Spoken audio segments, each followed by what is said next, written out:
Hello, welcome to Calathea Plants.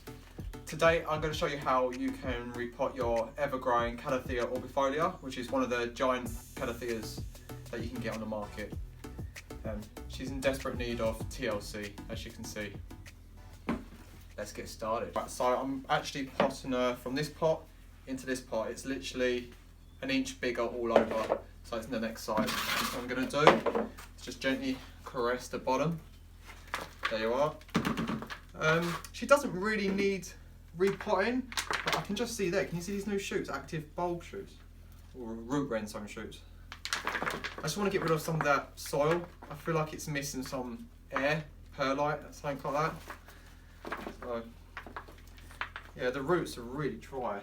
Oh. So let's get rid of some of this.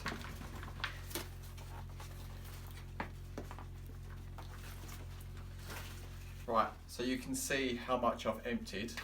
That's all that soil that wasn't really kind of needed. In fact, I'm having second thoughts of repotting her, but I know she's going to benefit it in the future. So I'm just going to show you close-ups of what I've got. Right, I've got a surprise shoot. So this is the new leaf, and I've got active root rhizomes, which is going to support the next lot of leaves. So it's quite dry at the moment, but it seems very healthy. I sound a bit unsure about that. If you look, you can see it has a lot of defects on the leaves. This is due to the heat wave we had last year. The air got so dry that there was airflow in the home that it was in, but it just took the humidity, the moisture out the air, and it did suffer. I mean, about twice a week it started flagging. When I say flagging, it started wiltering where it needed water, and I just wasn't there because I work full time. So, okay, so what I've got here is a high quality multi-purpose with some peat to hold that moisture, because calatheas like a bit of peat in their medium. I've also got perlite to make sure that it dries reasonably and that the roots can breathe, because as you can see before, it was quite compacted. It's really dry.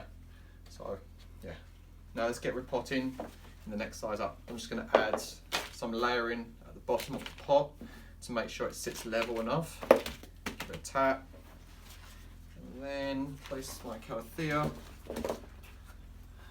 I think that's perfect height. And now I'm just going to go all the way around, tap the sides, make sure you get the compost evenly around.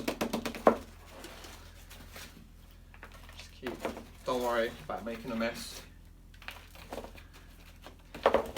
And I try not to get my fingers and compact the soil, because then you're just going to starve it with no oxygen. Just you want it to be fluffy, like a cake mix. You don't want it to be compacted. Just gently pat it down. So ideally what you want to do now is use rainwater or nice filtered water and water thoroughly now that it's been repotted, and you want to water it until it all pours out from the bottom of the drainage holes, and then you let that rest. So you let that rest on the worktop on a kitchen sink, and you let it drip dry. Then you can say to yourself, right, it goes back in the pot, and then put it back in its position. That's the key. People kill plants because they water it in the pot. That's all right if you're giving it just a little bit, just to raise the moisture levels in the medium. But if it's really dry, ideally you want to take the plants out, water it thoroughly, let it drain, and back in the pot. So I don't know if you ever go to a garden centre and you buy these drip feeders. I don't like to chuck them. I like to recycle them. And I decided to keep this one. You can see here the tiny hole that is snipped, and then the fertiliser slowly releases.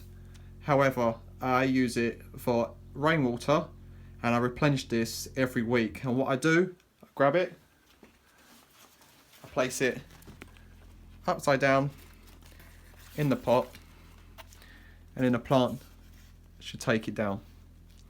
Right, so usually during the end of my videos, I do a really cool, neat video showing you my plants. I just want to do like an update, just me being personal with you guys. So this is my calatheaorbifolia, all repotted up. As you can see, she faces one side, back to the other. she's reaching out for the sun. There's no point me trying to turn the pot and try and get an even growth. It's nice just to have everything facing that one audience, so when you do take pictures with them, they look absolutely amazing with the big leaves. And speaking of leaves, look at the size of them. So this is one of the biggest calatheas that you can get on the market today. They require consistently moist soil. They don't require that much feeding, and the only time you do feed your calathea is during the peak times when it's in active growth.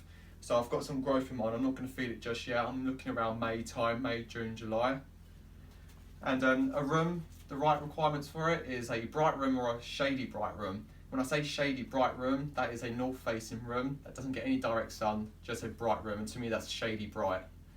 A nice corner spot for it, nice area on the floor.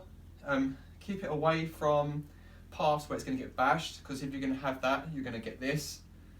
And a bathroom's perfect, a nice bedroom, living room, anywhere you know it's going to get enough bright light, constant moisture levels, and that you know it's there and you look after it. So this is my Calathea orbifolia repotting tutorial, and I really hope you enjoyed. See you later.